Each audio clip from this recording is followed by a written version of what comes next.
It's Monday, August 21st, 1911, in Paris, France. The weather was seasonably warm, and people were out doing all the things that Parisians did back in those days, like taking walks, chatting in cafes, and looking extraordinarily fabulous. But there was one gentleman that was doing something a little bit out of the ordinary that day. He didn't know it at the time, but with his one criminal act, he was about to make history in a way that no one could ever have imagined, and in the process bring one 16th century painting up from relative obscurity to become a global icon that would, in a way, come to represent the world of art from then on.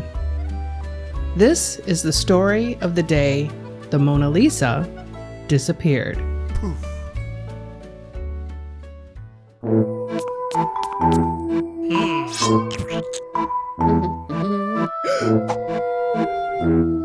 Oh no.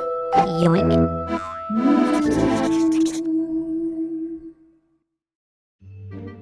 Hello there, you, and welcome to Sketchy Stories, where I take my love of true crime and my love for art history, mash them together, and present to you, dear viewer, an assortment of tales from the darker side of the art world.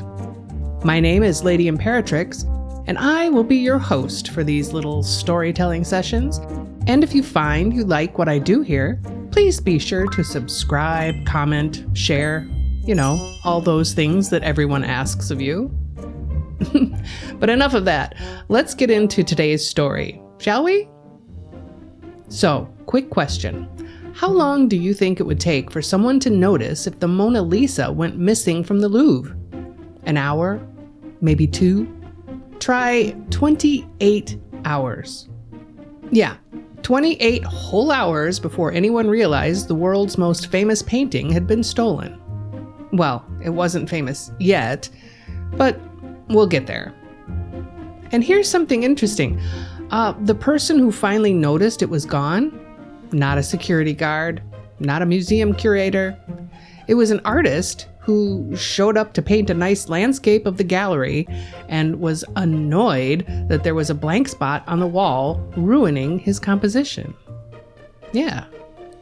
So, get comfy, settle in, because today we're talking about how one short Italian handyman walked into the Louvre in 1911, hid in a closet overnight, and then just walked out with the most valuable painting on earth tucked under his arm. Oh, and how he accidentally made it the world's most famous painting in the process.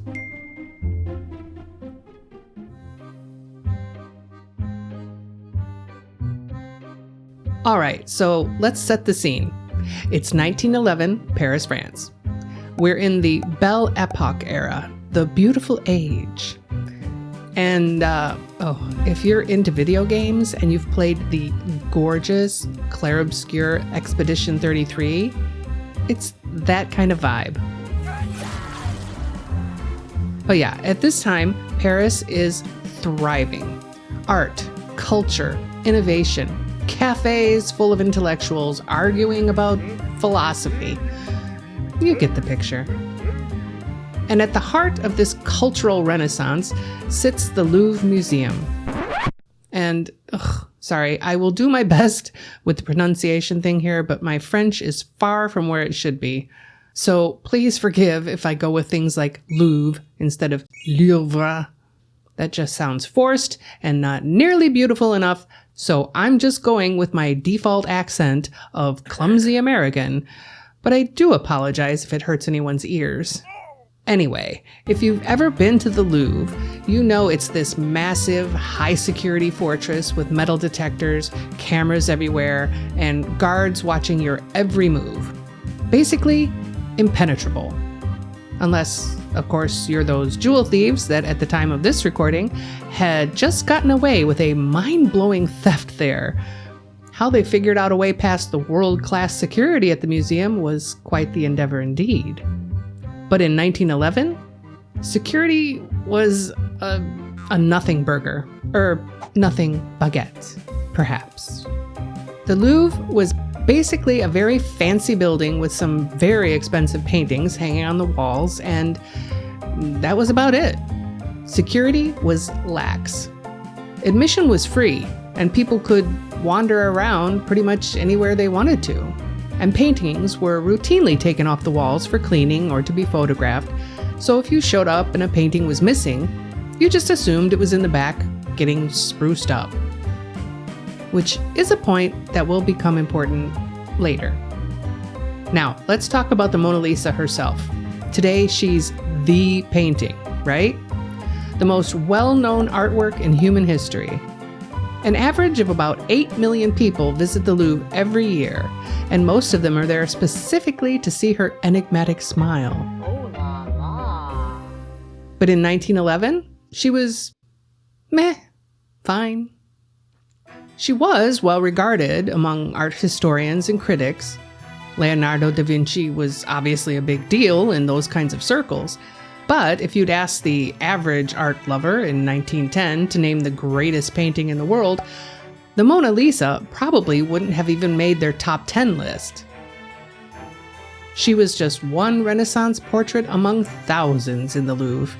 A nice painting, but nothing to write home about. But that was all about to change.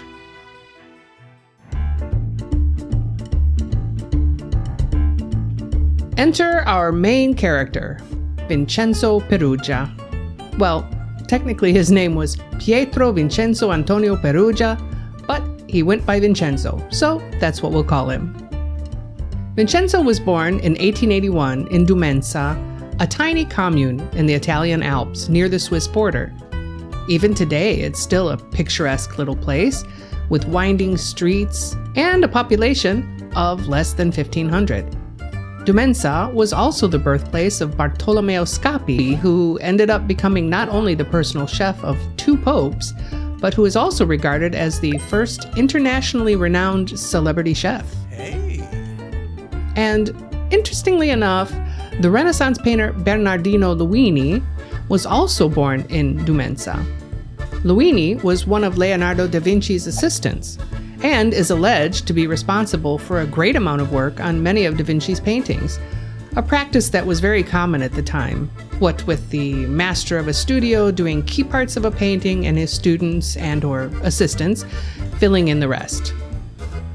In fact, there's a certain amount of evidence that the painting Salvator Mundi, which sold for $450.3 million in 2017, was in fact done primarily by Luini, with only minor contributions being by da Vinci himself.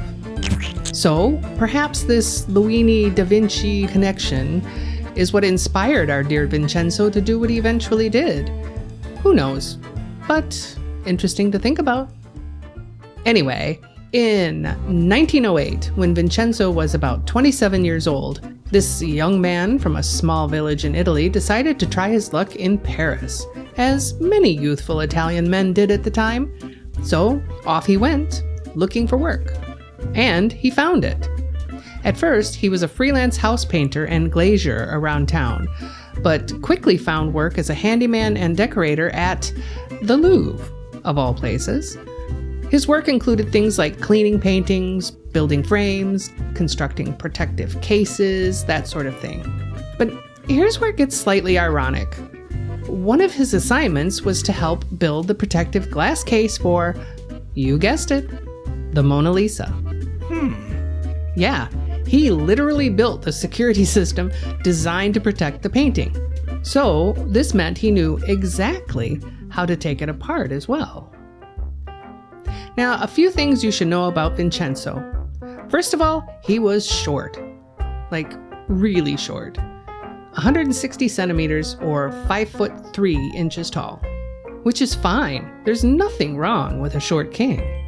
But his stature matters in regards to the theft because there's this persistent myth that he slipped the painting up under his work smock and walked out like a shoplifting guru. But the Mona Lisa is approximately 53 by 76 centimeters in size.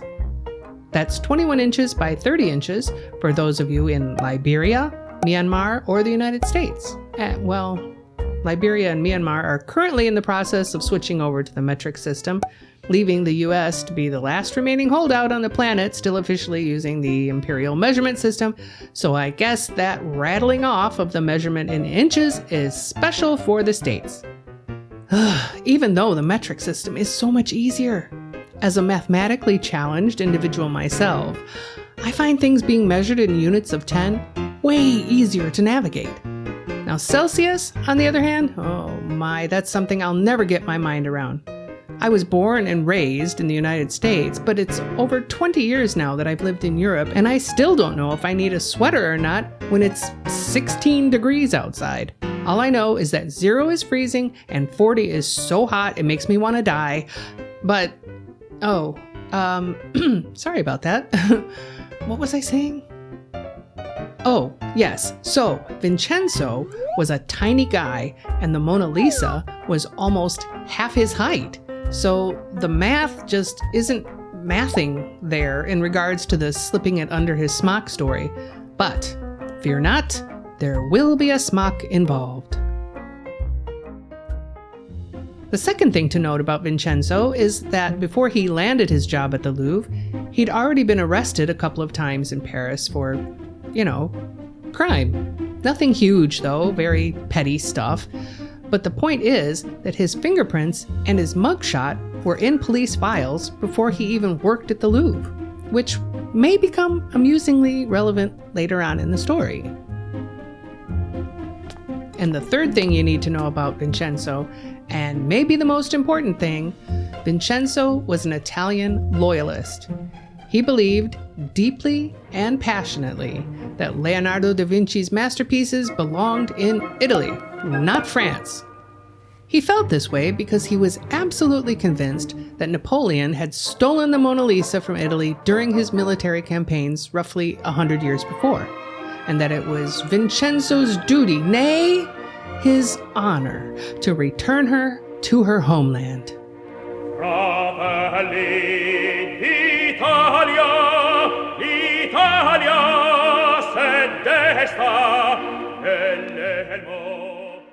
Small problem with that theory.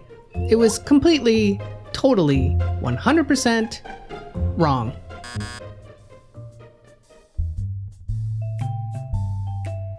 All right, here we go. Sunday night, August 20th, 1911. Now, Sundays were big social nights in Paris. Everyone was out in cafes, drinking, having a good time. Which meant Monday mornings, everyone was, pretty hungover. So the city moved kind of slow on Mondays, which is exactly what Vincenzo was counting on.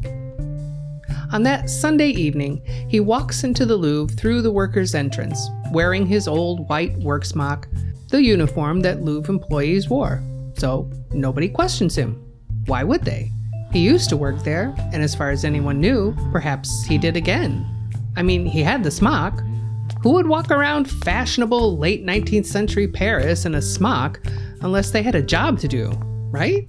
He must be off to work, indeed. Yes. Quite so. Now there's some debate about what happened next. Vincenzo himself later claimed he just walked in Monday morning like a normal employee. But the evidence suggests, and I'm really not sure I want to know exactly what kind of evidence this would be, but it suggests that on Sunday night he found a storage closet, hid inside, and waited. All night long. Just sitting in a dark closet, waiting for the museum to empty out, and waiting for Monday morning when the Louvre would be closed to the public for cleaning. But yeah, this was all to steal one old and not really very well-known painting. Ah, but such was Vincenzo's dedication to his cause. So, the morning finally rolls around. The Louvre is closed. It's cleaning day. There are a few staff members around, but not many. The building is quiet. And around 7:15 a.m., Vincenzo emerges from his hiding spot, dressed in his good old white smock, and heads to the Salon Carré, the gallery where the Mona Lisa was hanging, alongside other Renaissance masterpieces. And he gets incredibly lucky. The room is empty. No guards, no other workers, no witnesses. He walks up to the wall, lifts the painting off of its hooks, and plans to remove it from the protective glass case that, I'd just like to point out one more time, that he helped build. It takes him less than a minute to get the thing off the wall, and then he discovers something most curious indeed. You see, Da Vinci didn't paint the Mona Lisa on canvas, as most people would imagine. He painted it on wood, which makes it much heavier than Vincenzo expected. So he quickly heads to a stairwell, and there, just trying to stay out of sight, he removes the painting from the frame completely. And he just leaves the frame and the glass, the case, everything, just sitting in the stairwell. His plan was to come back for it later. Spoiler, he will not come back for it later. Now he's got the painting. It's awkward and heavy, but manageable. He wraps it up in his fabulous white smock and then tucks it under his arm. Time to leave. He heads for a service exit that he knows leads to a courtyard, confident he can just walk out as inconspicuously as he came in. He quietly grabs the door handle, expecting immediate liberation. However, the door is locked. He's stuck. He's standing in a stairwell with the Mona Lisa under his arm, and the door won't open. He did manage to get his hands on a key, but alas for him, it didn't work. And then he hears footsteps. Someone's coming. Vincenzo makes a split-second decision. He pulls out a screwdriver and frantically starts removing the doorknob. If he can take the whole mechanism apart, maybe he can get it open. But before he can finish, someone rounds the corner. It's a plumber. A Louvre plumber named Sauvé, just going about his Monday morning, probably also hungover, definitely not expecting to find a guy in a stairwell struggling with a broken door, screwdriver in hand. But Vincenzo, thinking fast, does something brilliant. He goes full-on Karen mode and dramatically complains. Can you believe this door? The lock, she is broken. I can't even get out. And Sauvé, bless his little heart, sees a fellow worker in need. He pulls out his pliers, fiddles with the lock, and opens the door for him. Yep, this well-meaning plumber helped him out. No problem. Vincenzo, being the gentleman that he is, thanks him, picks up his heavy smock-wrapped package, walks out into the Parisian streets with one of the Louvre's great treasures tucked under his arm, and disappears into the city. That poor, sweet, helpful plumber Sauvé will later realize what he did. Not only due to the news that would come out about the theft, but because for a while, he was considered suspect number one. And though he was never arrested, he was detained and interrogated by the police. Unfortunately, he was unable to help them, not being able to identify the culprit from a number of mugshots, so he was released and he just went on his way, probably feeling a little bit bad about the whole situation. I wasn't able to find much more information about Sauvé, other than his first name might have been Jules, which is a very fine name indeed. But I don't know whatever happened to him after these events. Though I do hope he had a lovely and long life after this mess, and was able to eventually laugh about it with his friends. Remember when you helped steal the Mona Lisa? Oui.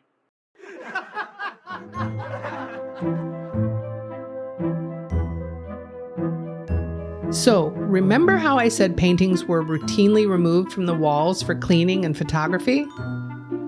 That becomes a problem now, because for the rest of Monday and most of the day on Tuesday, nobody notices the Mona Lisa is gone. They see a blank space on the wall and think, oh, must be getting photographed. The Louvre at this time was in the middle of this big project to photograph their entire collection. And since cameras were a new thing and needed tons of natural light back then, paintings had to be carried up to the roof to be photographed. So everybody thought, no big deal, she'll be back. Then, around noon on Tuesday, a man named Louis Béraud shows up. He's an artist, and he's there to paint a landscape of the Salon Carré. You know, a nice scene of the gallery with all of its beautiful paintings. But there's a problem. What? There's a blank spot on the wall where the Mona Lisa should be, and it's ruining his composition. He's quite annoyed. This is messing up his entire plan. So he finds a security guard and asks, Hey, when is the Mona Lisa coming back from the roof? and the guard says, What do you mean? I don't know. Let me check. the guard then goes to the photography studio on the roof. It's not there. He then goes off to check the conservation department. It's not there. He checks storage. Not there. And that's when somebody finally thinks to actually go look in the Salon Carré, and they find the fancy wooden frame and the protective glass case just abandoned in the nearby stairwell. Panic ensues. The museum director is called, except, and this is slightly amusing, the director, Théophile Romain, had given explicit instructions. Don't call me unless the Louvre burns down or the Mona Lisa is stolen. And guess where he was? He was on vacation. Guess what they had to tell him? Sir, about that second thing? Poor guy. Due to this whole mess, he'd be forced to resign in disgrace just a few months later. In the meantime, back on that Tuesday afternoon, the Louvre immediately shuts down. Completely. Closed for a full week. And so, the investigation begins. Over 60 detectives descend on the museum. They dust for fingerprints, which was still pretty new technology at the time. They search cars and trucks leaving Paris. They search boats and ships in the port. They set up checkpoints. They interview everyone. And the head detective is quite confident. He literally tells the press, This theft took place on closing day. We know who came in and who went out. This investigation will only take 2 or 3 days. spoiler, it would not take 2 or 3 days. Days turned into weeks. Weeks turned into months.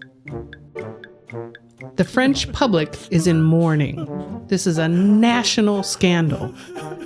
Newspapers run wild with speculation. Magazines publish dramatic stories.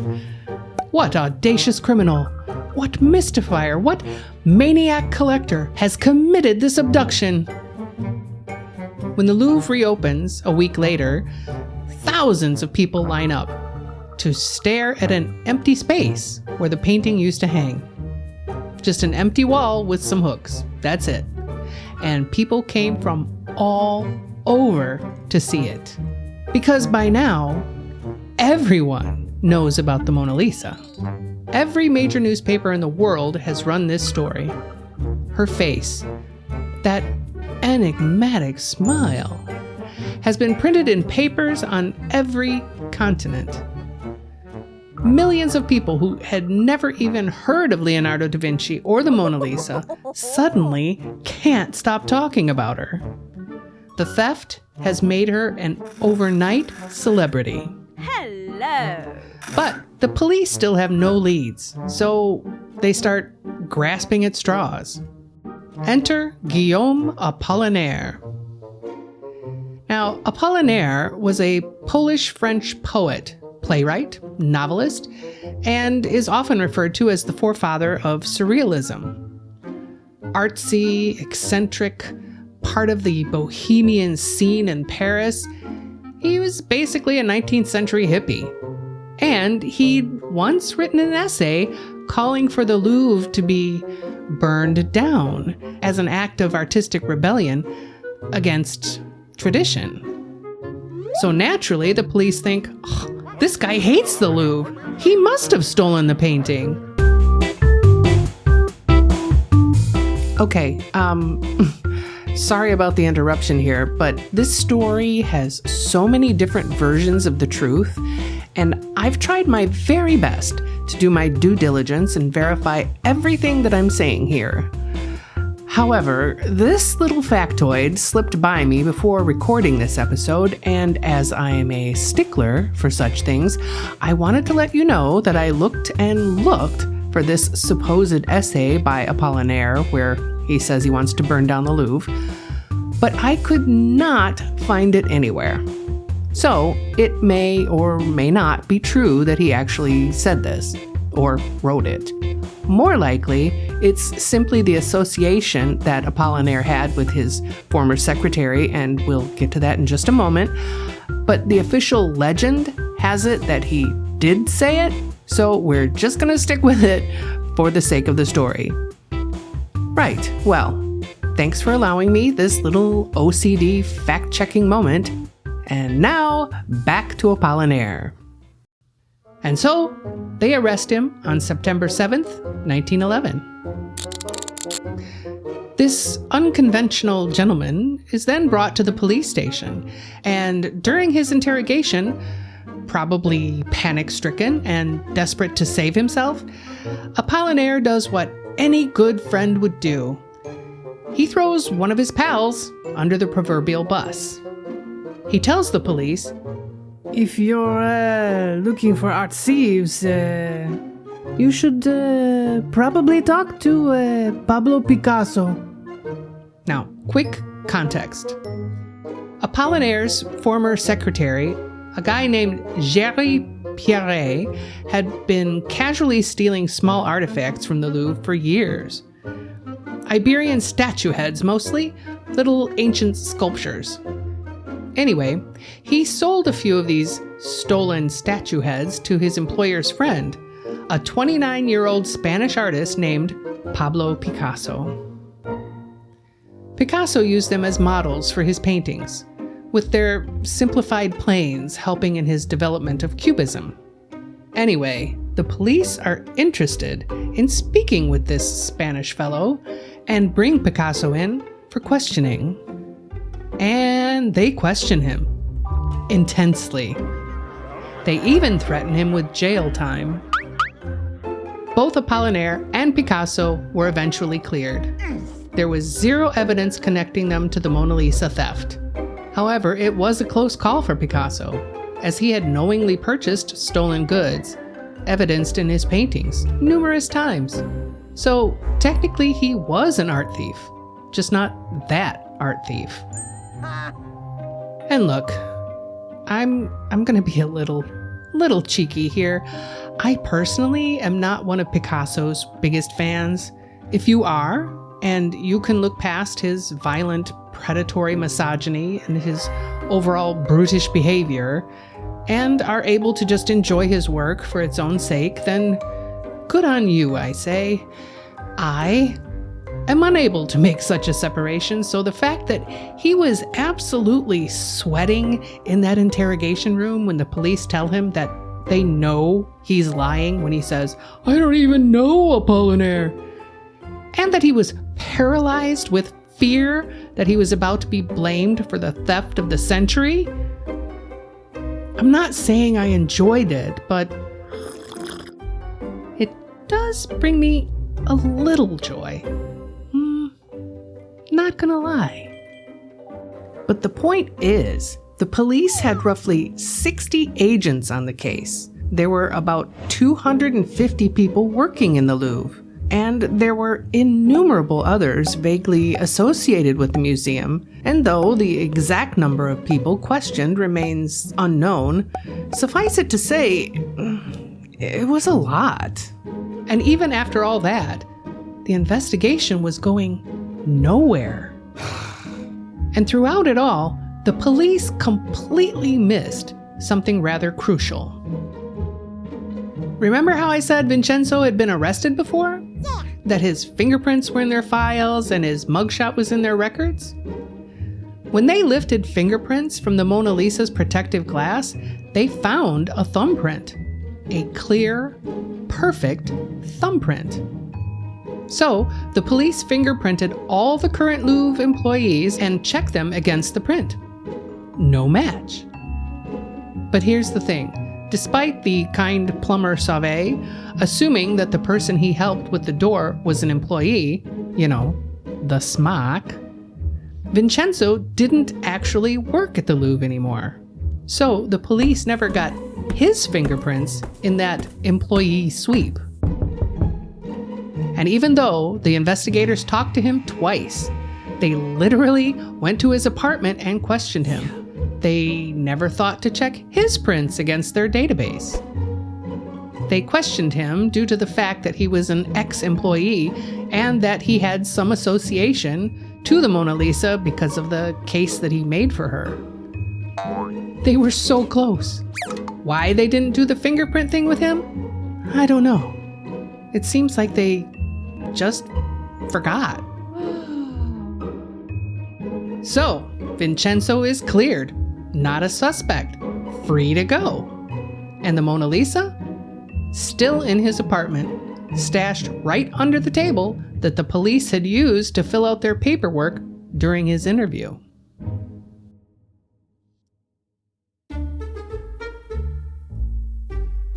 For 28 months, over 2 years, Vincenzo Peruggia keeps the Mona Lisa hidden in the false bottom of a wooden trunk in his tiny one-room flat in Paris. He's just living his life, going to work, going to dinner, hanging with friends, and then he'd come home to the most famous missing painting in the world. He later told police, "I fell victim to her smile and feasted my eyes on my treasure every evening. Oh, I fell in love with her." Which is either terribly romantic or deeply creepy, depending on how you look at it. Meanwhile, the newspapers keep the story alive. Rewards are offered for information, huge sums of money.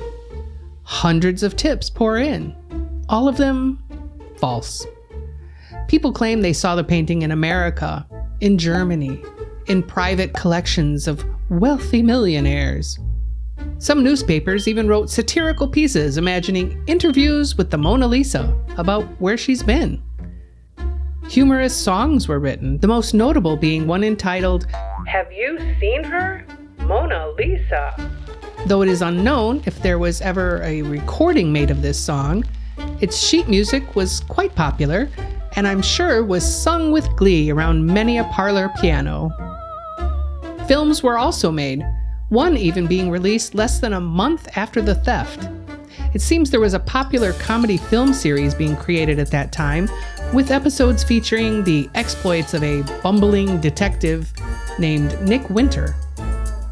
And all the producers had to do was to change a few details in a film that was already in production, and voila! Nick Winter and the Theft of the Mona Lisa was released within weeks after the event.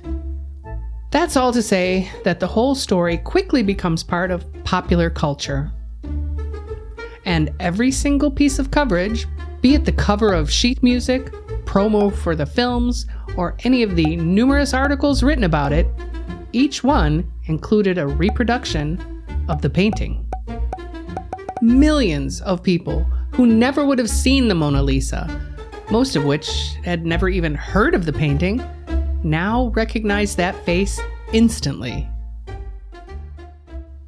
2 years pass, her fame growing all the time, and by late 1913, Vincenzo is getting impatient. Some reports say there were two of his friends, the Lancelotti brothers, who were supposed to help him sell the painting, but either got cold feet or threatened to double-cross him. However, after all was said and done, the brothers were questioned by the police, and it was concluded that there was no hard evidence of their involvement at all. Whatever the motivation, Vincenzo decides it's time to make his move.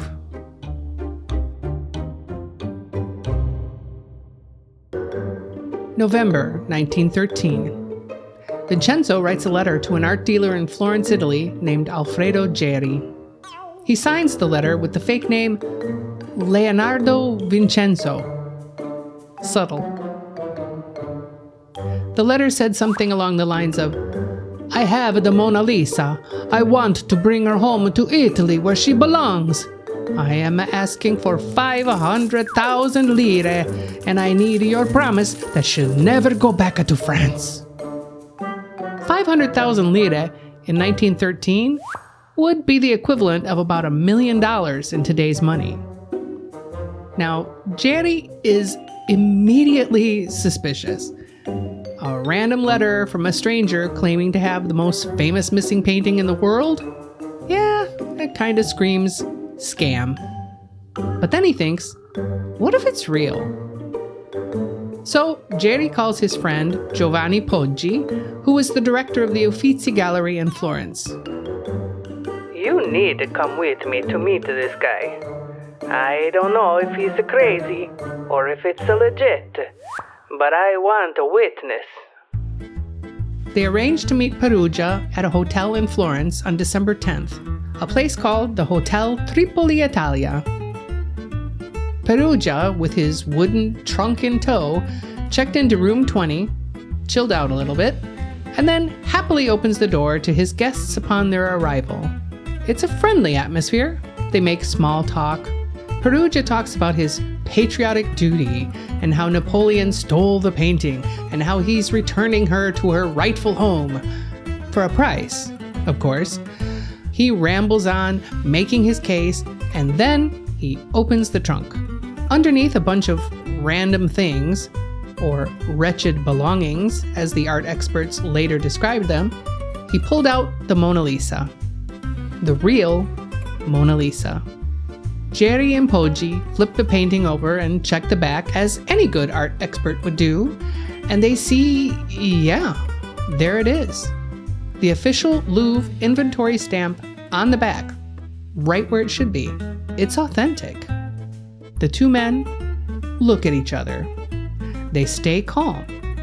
They tell Peruggia, This is incredible. We'll just take it with us for safekeeping. Si. We can meet up with you tomorrow, maybe for coffee and to give you the money. Va bene? Sounds good. Peruggia, thrilled that his mission is finally complete, agrees. He leaves the painting with them and giddily sees them out. Ok, grazie. Ciao.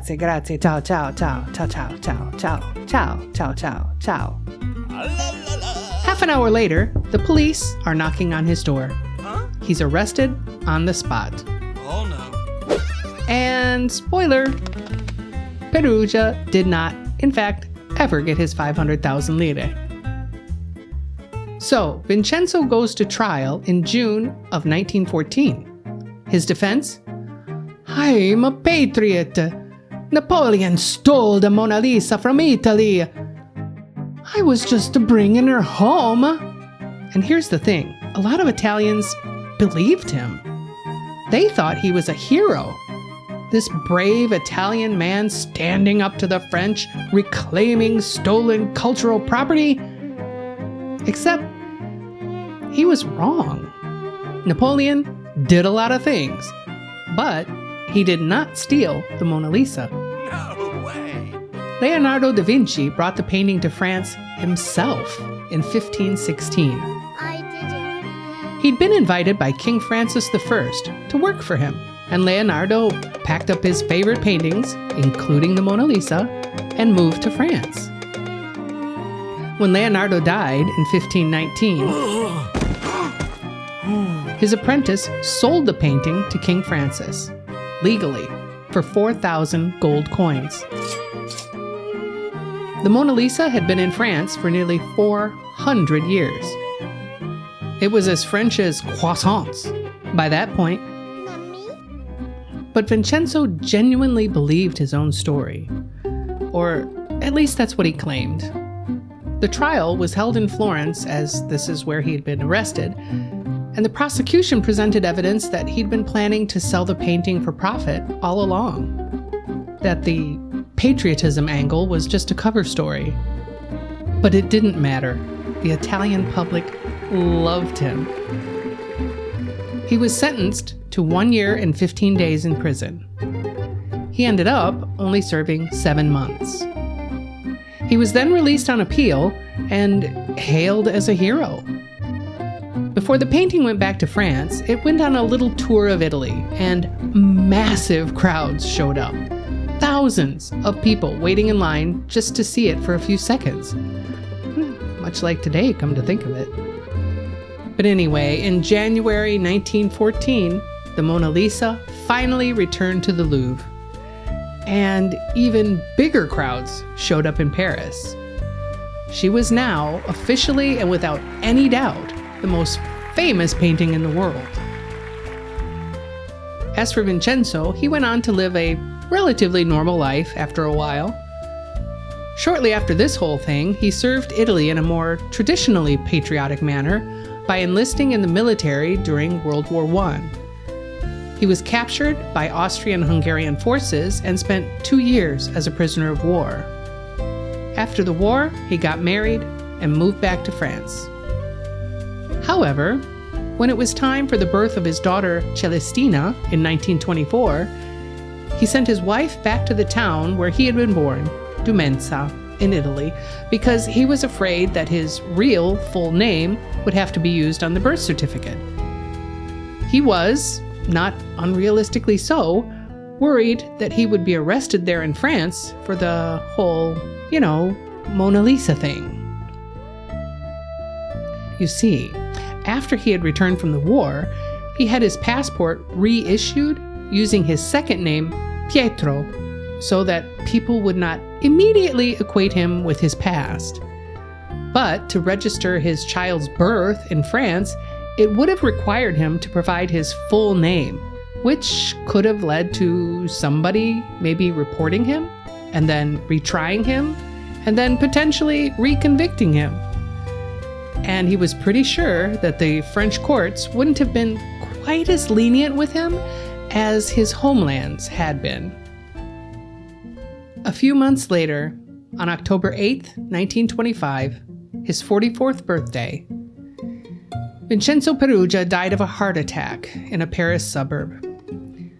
When he passed away, even though he was the perpetrator of one of the most famous crimes of that era, most people only remembered the Mona Lisa and had completely forgotten about him by the time of his early death. Vincenzo's passing barely even made the news. In fact, in 1947, when a different guy named Vincenzo Peruggia died, some newspapers accidentally ran obituaries for our Vincenzo, not realizing that he had passed away at a young age over 20 years earlier. Vincenzo's daughter, however, Celestina, lived a long and happy life. In an interview she gave with the Swiss journalist Giorgio Bobbio later in her life, she recounted that her mother never mentioned her father's exploits and demanded that no one else tell the young Celestina anything about it either. Although she was always a little curious why the townsfolk had nicknamed her La Giocandina, or the Little Mona Lisa in English. It wasn't until she married that her husband finally told her all about her father. After this, she began reading up and getting the full story from her mother and family friends to find out what it was that her father really had done all those years before she was born. She remained in Dumenza the rest of her life and passed away in 2011 at the age of 87. So here's the thing that gets me about this whole story. Vincenzo Peruggia thought he was a patriot. He thought he was righting an historical wrong. And sure, he probably also wanted the money, but in his mind, he was the real hero of the story. And in a way, he really was. What he actually did was turn the Mona Lisa from a well-regarded Renaissance portrait into a global icon. The theft, his crime, is what made the painting priceless. Today, millions of people visit the Louvre every year, and most of them are there specifically to see her. She sits behind bulletproof glass with cameras, motion sensors, and armed guards all around her. She's one of the most highly protected pieces of art in the world. No. All because one diminutive Italian handyman, a helpful plumber, a number of museum security failures, and some complicated and ineffectual police work all came together on a Monday morning in 1911. It's one of the greatest art heists in history. Anyway, that's the story of how the Mona Lisa was stolen and how that theft made her the most famous painting in the world. Thank you so much for watching. This is the first of what I hope will be a long and delightful series of videos. This is the first of what I hope will be a long and delightful series of videos regaling you with some of the most interesting true crime stories from the world of art. Right, well, it looks like we've come to the end of our time. Please do take very good care of yourself, be kind and play nice, and I'll see you in the next one. Bye. Warum lächelst du, Mona Lisa? Warum lächelst du?